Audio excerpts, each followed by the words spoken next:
Hey, beautiful people, welcome back to Linux Weekly Daily Wednesdays, when we like to sit back, relax, take that midweek break, talk about some of the fun things going on in the world of Linux and open source. I'm Vin Stone, that is Jill Bryant, and we were just chatting about typical Linux things, like, hey, how do you update software on Windows 11? Because we're monumentally clueless about that, and that's not a weird humble brag either. I'm like, I don't know. Ryan popped in at chat, he's like, this is how you do it, I'm stuck doing it at work, and so it's always good to find out about things like that. If you want to go check out, come check us out live, 3 p.m. right here at LWDW on YouTube, or if you're a patron, you get the pre-show, post-show all together. You just get a live recording in the uncut in podcast format. Patreon.com/Linux Gamecast. There you go. Cha-ching. Shameless plug.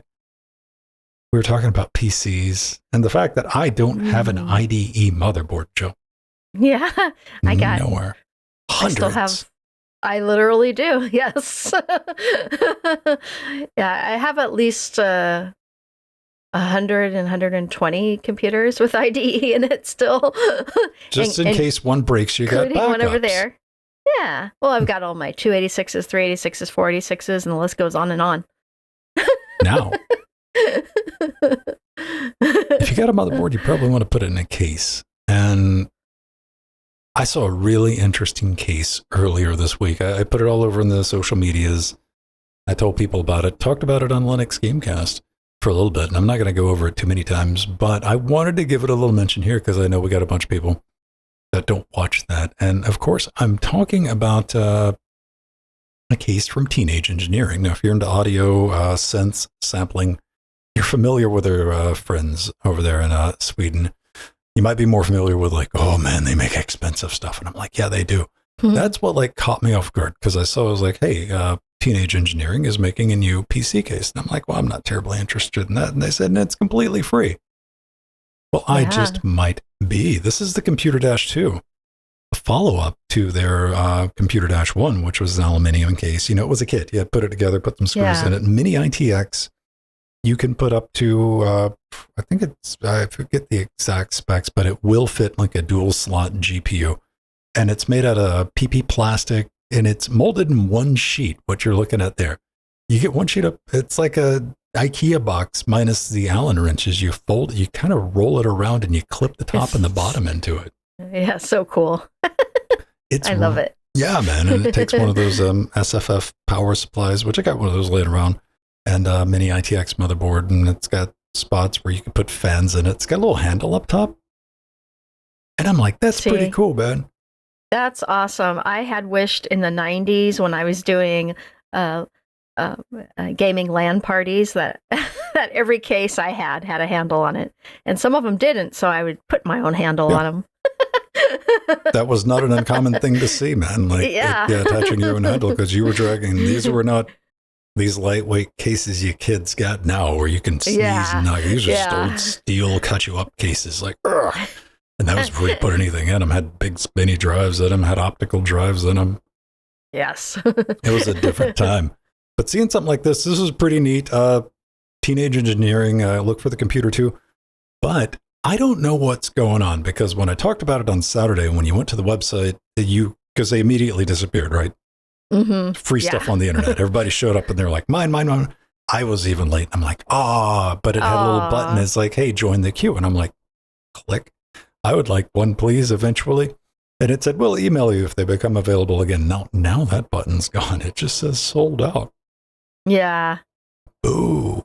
Yeah, I missed it too, because I heard you guys talking about it Saturday, you know. And I missed it too. I want to play around with these. It looks super neat. There's a PDF. I don't know if there's the actual schematic up yet, or if they're going to release it. I don't think I got to worry about it. Something I talked about, because dare to be stupid, kids. When I saw that, I sent them an email that started off and was like, I know this is a stupid thing to ask, but could I please get a review sample for a free product?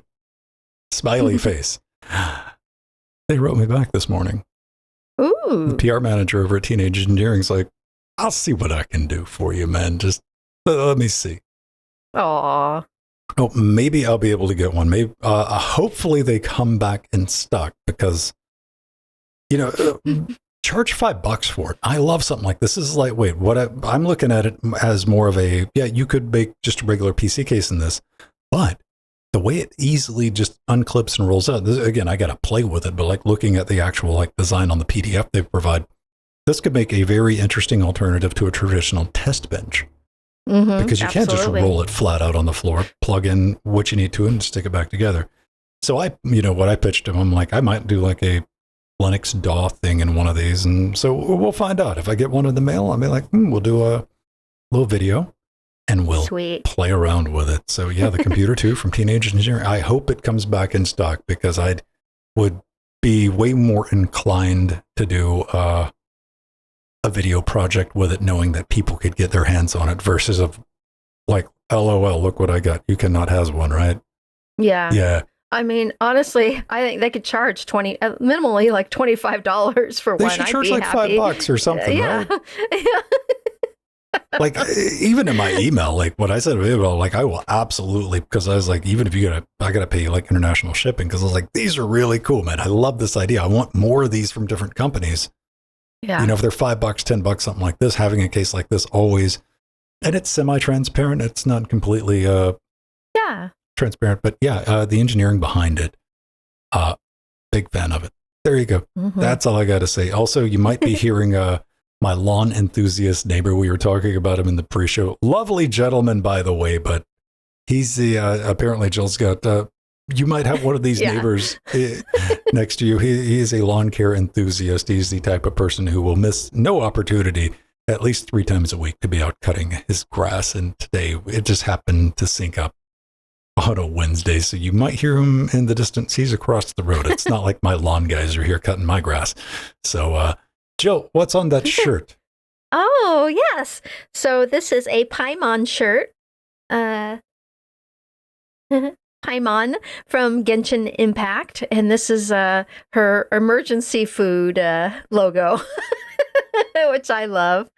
So yeah, speaking of Genshin Impact, I activated a portal playing Genshin Impact a few days ago. Now, mind you, I've been playing it now for over a year, and I knew there was a portal, but I never went on the side quest to activate it. So I found it. I was so happy. So now I can transport to other lands easily and whatnot. So that's really cool.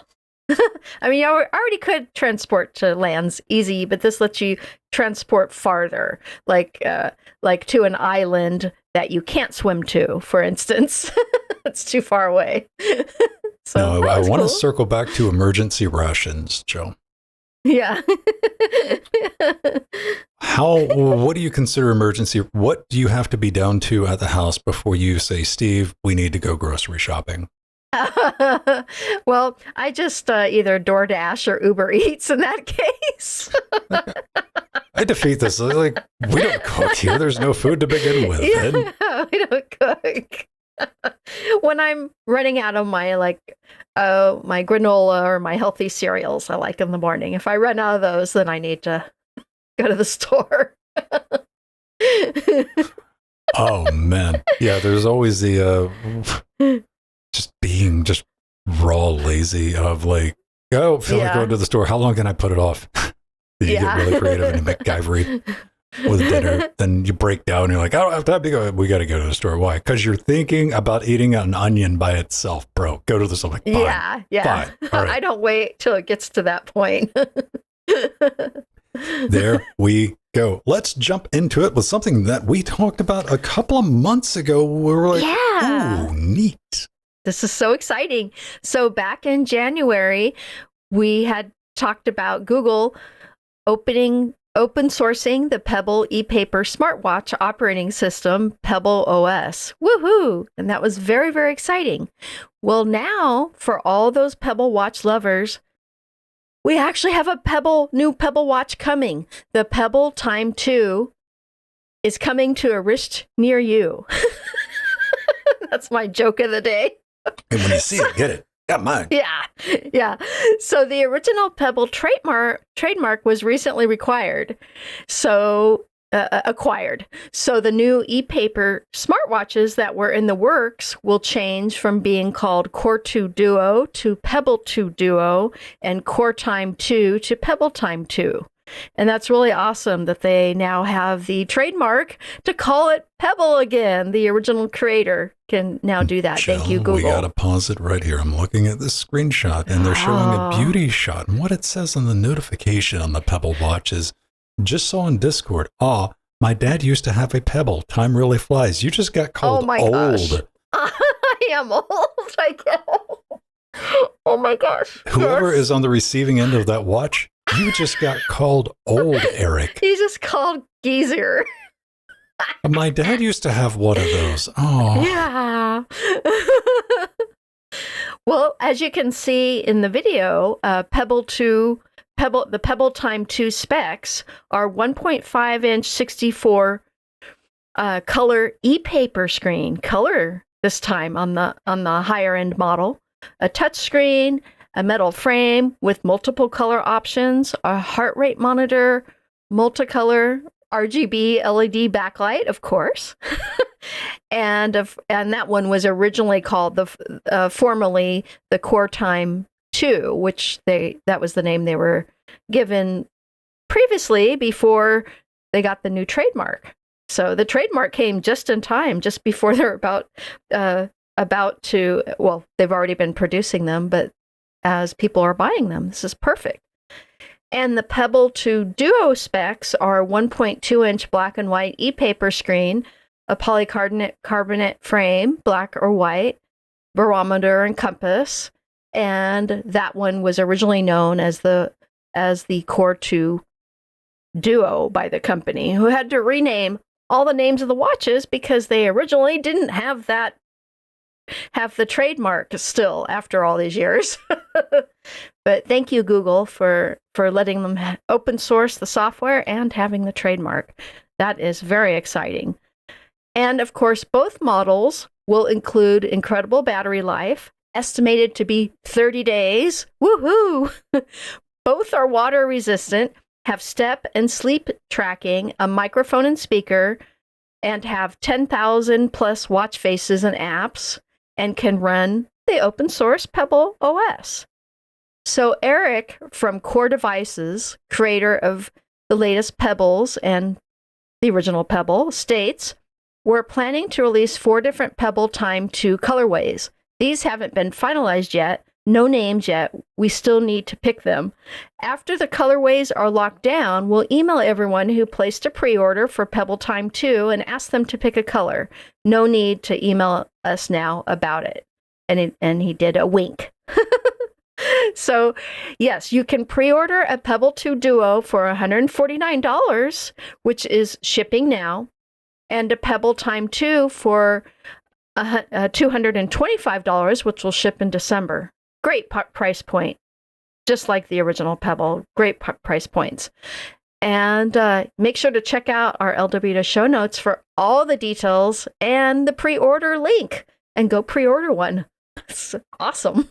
Pebble messed me up back in the day because that's how the originals were. Like, you charged him maybe once a month, or, like every couple of weeks. And when smartwatches first started coming out, the Apple iWatch or whatever it's called, and the Google Watch, I'm like, oh, these are like, oh yeah, well, they last pretty good. You can get like 8 or 9 hours. And I'm like, my man, I'm not wearing a timepiece that's gonna run out of battery halfway through a day. Like, plus I don't like wearing stuff on my wrist anymore. I used to, have wrist accessories way back in the day, but I used to also have a bunch of like finger accessories too. I've just gotten rid of that. I got tired of getting caught up in electronics and mechanical stuff, and I'm like, no more of that. Yeah. So yeah, if you still like that, or maybe Pebble, call me up. I want a Pebble pocket watch. Oh, that would be awesome, Ben. Yeah, I can see you really utilizing that. Pebble pocket watch that shoots bees. I don't know how that's going to work out. It's going to be a very large engineering undertaking, especially the bee part, but let me know. Let me know. Still reasonably priced though. So if you're like legitimately looking for a functional notification watch and not a fashion accessory,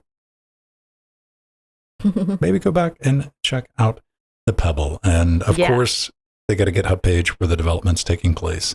There'll be a link to that in the show note. And you might be wondering how they're able to get these out so quick.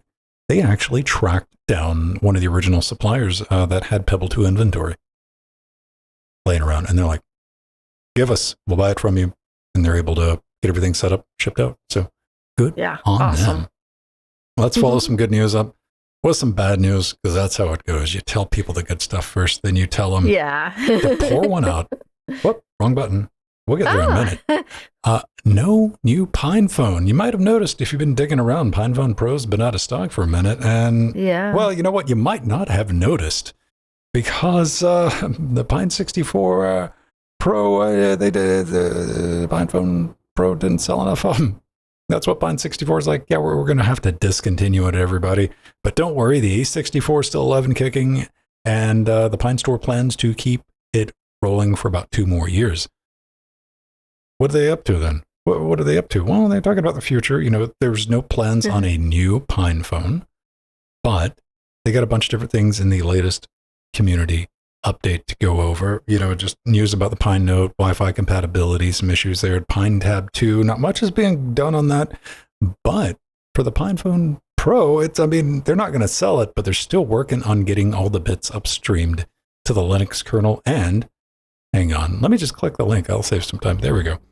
There's a new copy of a new version of FreeBSD up and running on the PinePhone 4, which you can also from there use that to launch OS2 Warp as you do. That's cool. I think that's pretty neat, and that they're still going to kick it around. Me and Jill were looking up, we're playing the guessing game before the show. We're like, these were a lot more expensive. Like the regular like PinePhone base model, I think was like under $100. It wasn't terribly expensive. It was just a little bit over that. It was cheap enough for even I'm like, I don't want to pick up one to play with, and I'm like, nah. And I'm like, what was the delta for that and the PinePhone Pro? And Jill, you were almost right on the money for a version of it, right? $399, which is like $400, which right, this was Price is Right rules. All right, pretty good. But that was like the community price, which I guess you needed to know the PinePhone like handshake in order to get that deal.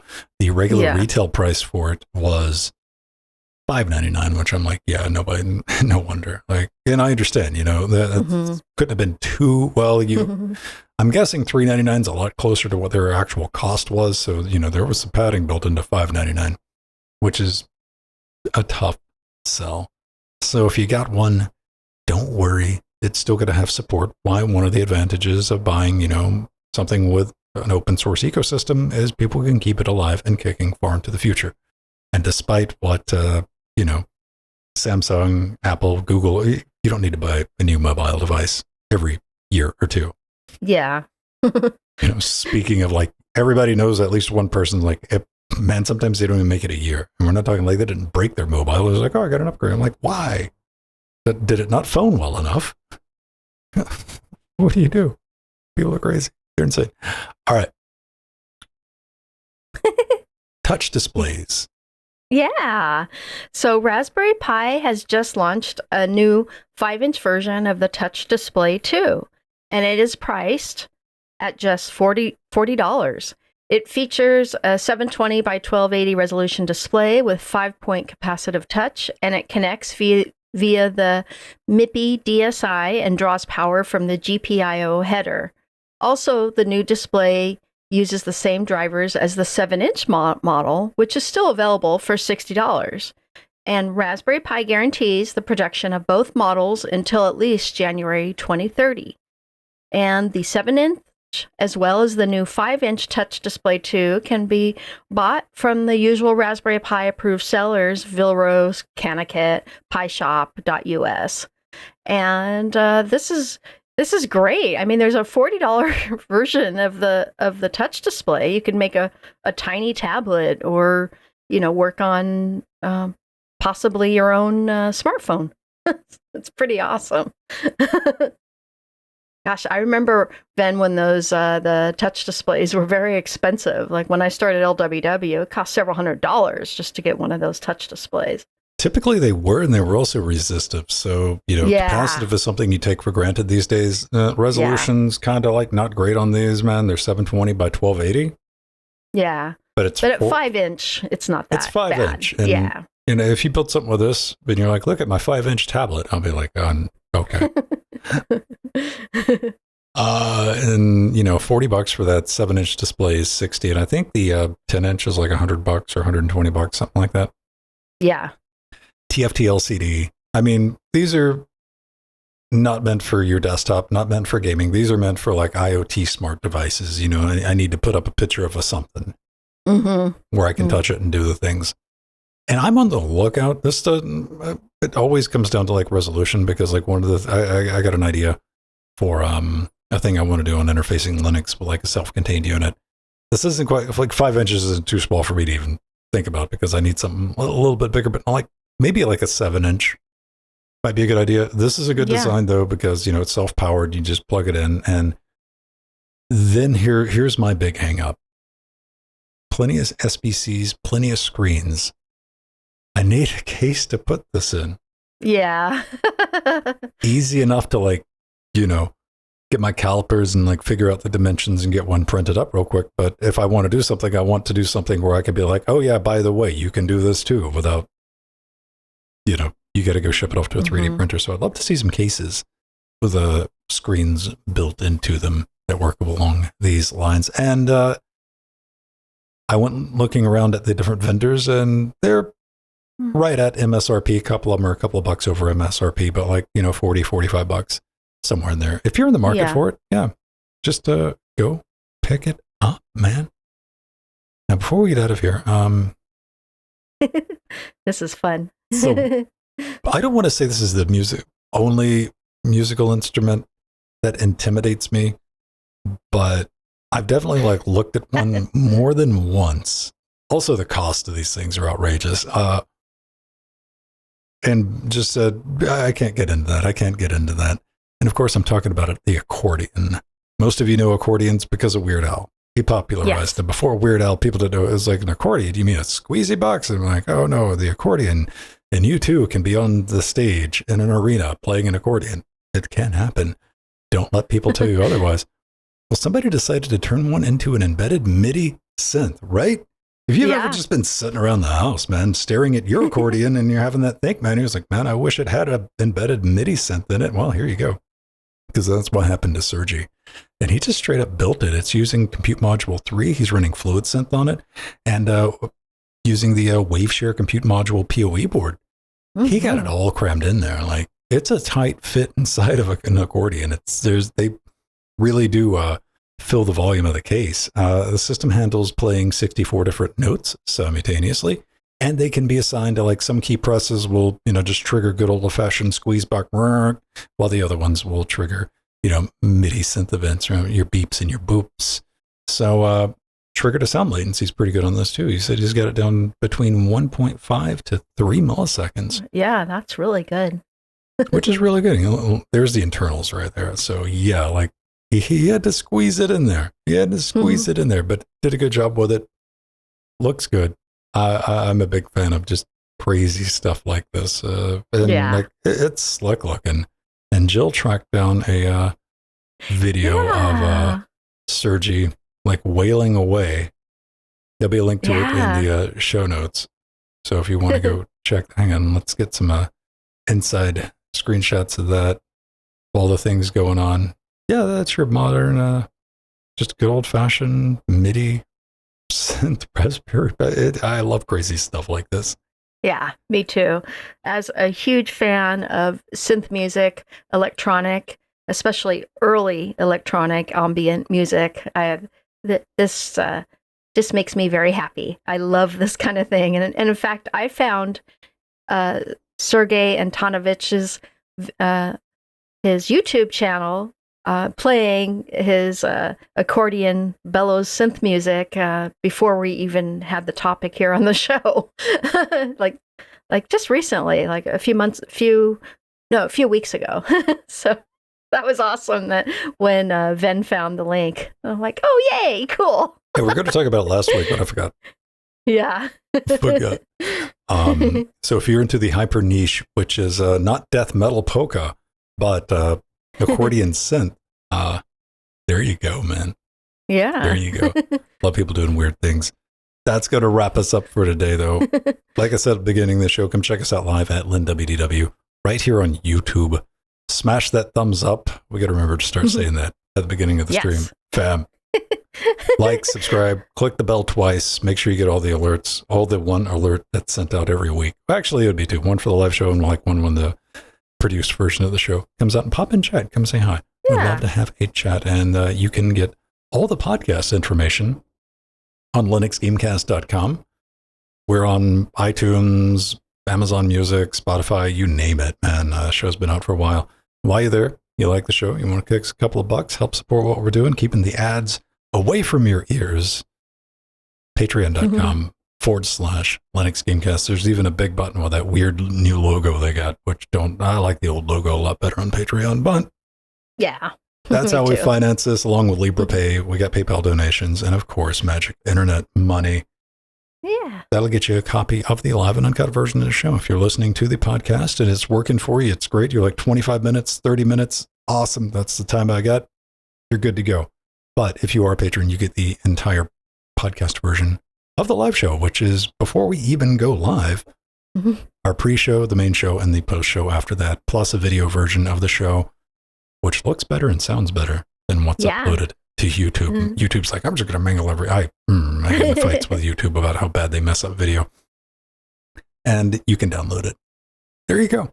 All the plugs are done. Doing all that. Come hang out. I'll be back. We just finished up on Tuesday. We do Tracktastic, Traximum Freshness, TM2. It was great. I was talking to Turbo. Turbo's like, man, my buddy downloaded Track Beta. He's like, oh my God, this is so easy. I got him addicted. And you gotta watch out. Oh, cool. It can happen to you, especially every time I know some people immediately too. I'm like, I don't play racing games. I'm like, me either, really, man. This is not a racing game. This is puzzle, community, escape room, physics, like there's so much to get into if you can just get over the fact that which I think is the most challenging part, you have to complete these obstacles and puzzles in a car, which I love that difficulty multiplier. And speaking of that, on Friday, we go into straight up RPG, which just we got beat up Friday. We got beat up so bad. Turbo even left. It was just me, Alan, and Ogie hanging around. And we got to a spot in an RPG map, which is just a big adventure puzzle map. And we finally got through it. We waited and we were cheering each other on. And because, we're not, it's a group thing we get together and do and how we play it.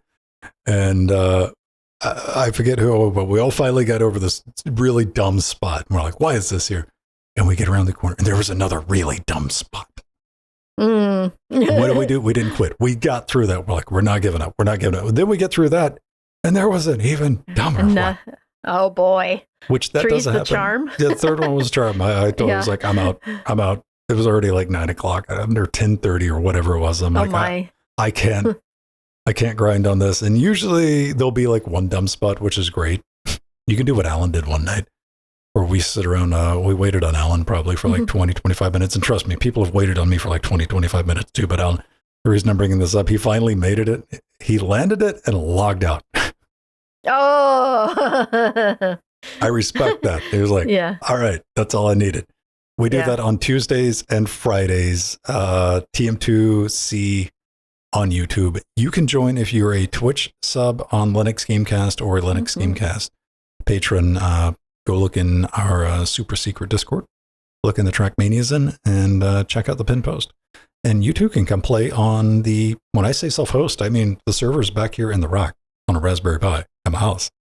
And come rock and roll. All right, beautiful people. Thanks for joining in. Had a great time. Plenty of fun stuff to talk about. But we need to cue the music and roll the credits for real this time.